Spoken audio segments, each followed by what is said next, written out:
to your computer? Hmm?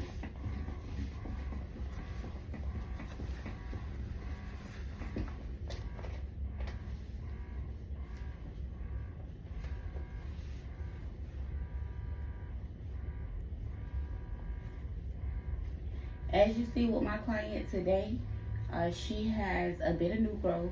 So with her, she has fast growing hair. Okay, so this typically would be a client that would get done every 4 to 5 weeks when she's on a good routine and a good schedule. Okay, so this is somebody who is good with her nutrients, somebody who takes care of her hair, shampoos it, oils down her scalp. So traditionally her hair grows extremely fast. So this is about 8 weeks worth of growth. So we typically have her at a push 6-week schedule, just because of flexibility and availability. And sometimes she does go through a growth spurt, and sometimes it does slow down. So 6 weeks is about average time, without it being so much growth. But unfortunately, we were booked and we wound up missing schedules, so she wound up going over 2 weeks. I just try to make sure that we always try to avoid as much as possible so that we don't create weak points inside of the locks. We are going to be merging a few of her locks today with you guys. So we are truly excited. Just the really small ones. And this is per her request to merge a few of them, the small ones. And I think that was more so like on the edge line area. Those spots.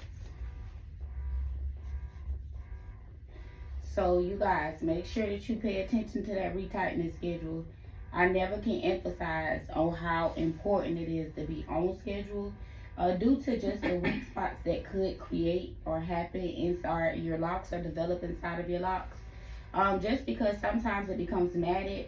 With her hair texture, it's a problem, but we're able to go to the last rotation, so it's not the end of the world with her. But when the hair becomes extremely matted, those become weak spots because you're not able to put a rotation in there because it's actually locked hair. So it has started the locking process on its own, but that's more of a free form lock, okay? So you can't put rotations in there. Laid up for me.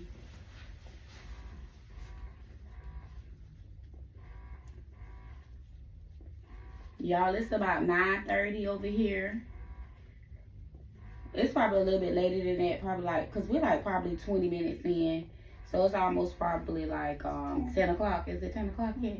Yeah, so it's 10 o'clock, 10:02. We just getting started in. I hope y'all morning was bliss and beautiful.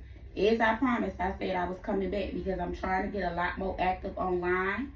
My young lady who did her oil order yesterday, just know your order will be coming out. We had a few more orders, but my lady said that online, like, yes, I did my order, I put it in, so we will be getting that out today. You see all of this growth. My client here, baby, she is a loyal supporter of B Naturalocks product brand, okay? She loves the product brand, okay? Now there's nothing else. Yeah, that's all she pretty much, that's all she used, y'all. That's all she used. She loving it. We formulate that brand to help with growing the hair, but at the end of the day, y'all, make sure y'all ain't growing too much like this, cause she growing like weeds at this point. I might tell her, girl, quit using the oil, girl, just leave it alone. Now I'm just playing. She might really do enjoy that oil. The omega oil is great for the scalp. It's really light and it does support hair growth and it does reduce down cycling. And then that's just when the hair is typically thinning, and it could be hormonal changes, postpartum changes, meaning after having a child. But it definitely does help and assist. One thing that I am going to say for my ladies who's just getting out of childbirth, it is normal for your edge line to recess back 1 to 2 rows, okay? This is because your body is going through fluctuation of hormones. You just had a child. Allow this natural process to happen at least up to 12 months after the baby. And then at that point, if you're still having issues, I would say definitely schedule an appointment with a dermatologist and your primary care physician.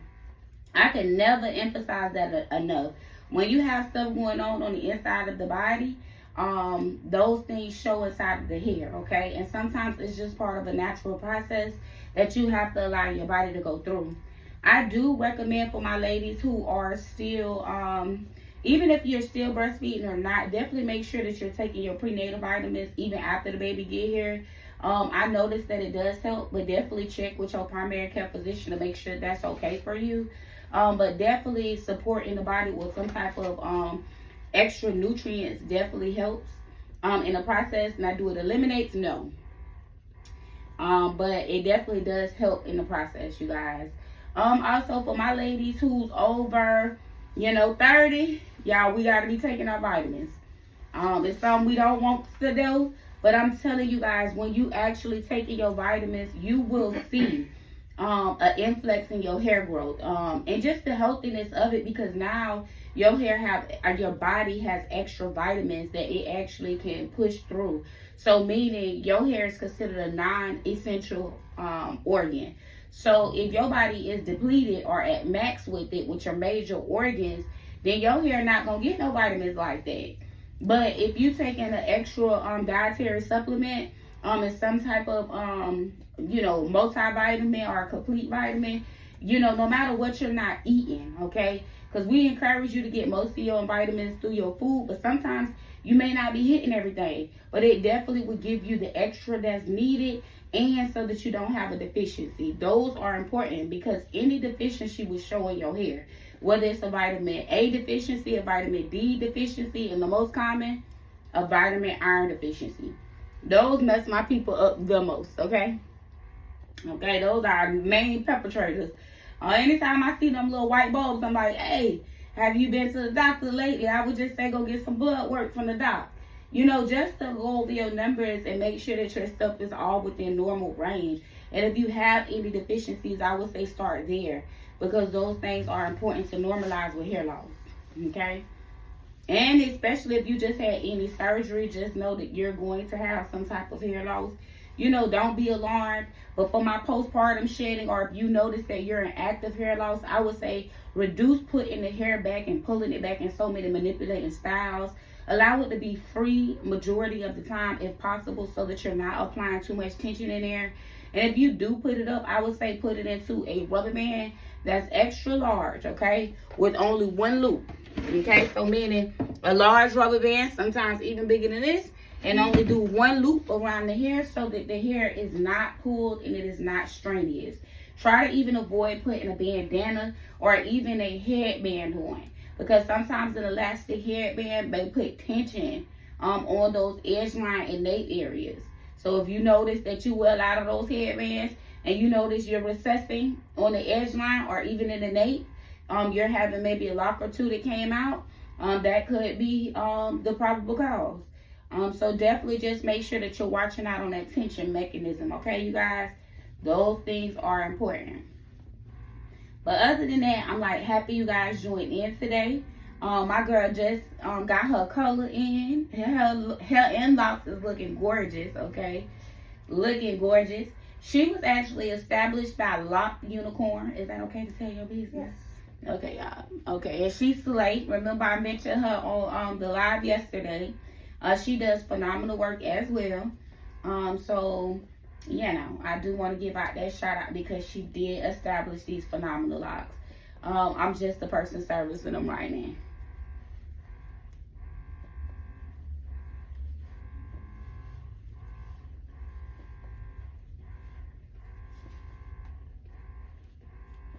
Oh, and you know what? What product you like the most? I kind of just skipped over you in the conversation.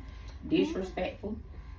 Honestly, what's your favorite? It's hard to pick. I mean, the shampoo is wonderful. It makes your scalp feel. You could feel like when you rub your hand through your hair, you could feel your hair is clean. Oh, okay. And that must be with that clarifying shampoo. Yep, you could feel your hair is clean. And another one is the one that I forgot the name is. I spray it before I wash my hair. Oh, the healthy scalp spray. We were talking about that yesterday. Yes.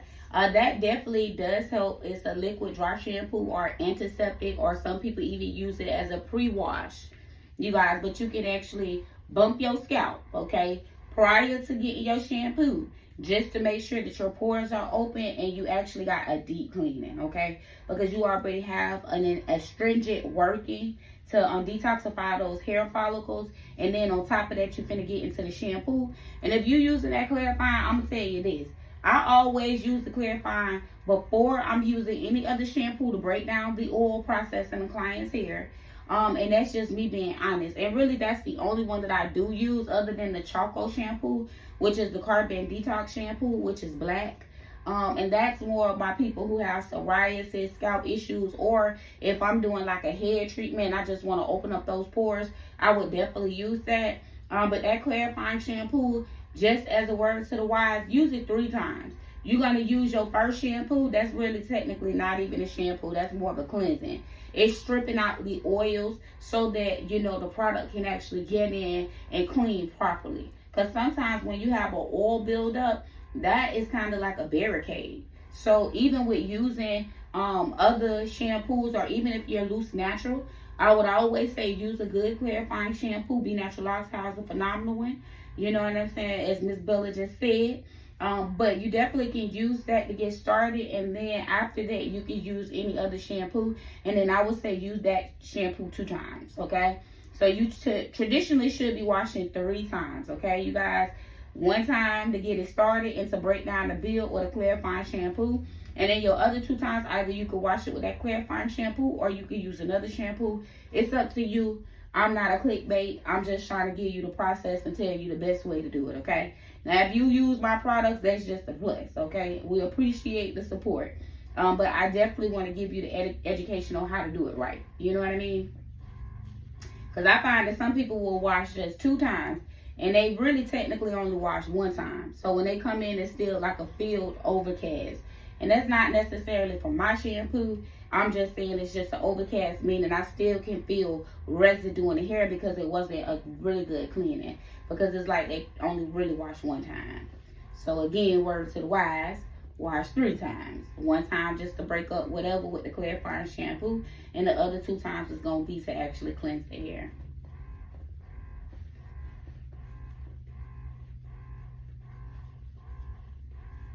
Oh yeah, and for the postpartum shedding, y'all just want to touch base on this.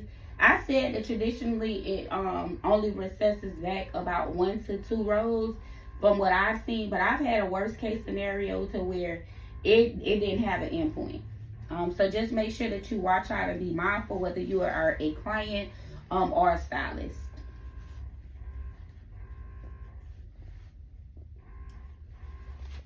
Yay! We met 12 minutes, y'all. We're going to do another video later on today. We got a couple more clients coming up in here. I'm going to give y'all the real when it comes down to it. And Bella, go ahead and tell them how you love the Naturalized Girl. It's the best of the best, okay? It's the best of the best. Oh, thank you, girl. Okay. Thank you, girl. Okay. And I see she looking like this was not interactive, but today we are. And thank you, boo. I appreciate the support. And y'all make sure y'all like us, hit the follow button. And also go check out our website and purchase some products. We got them on sale, y'all. It's going to be a flash sale. 24 hours. Go run them up.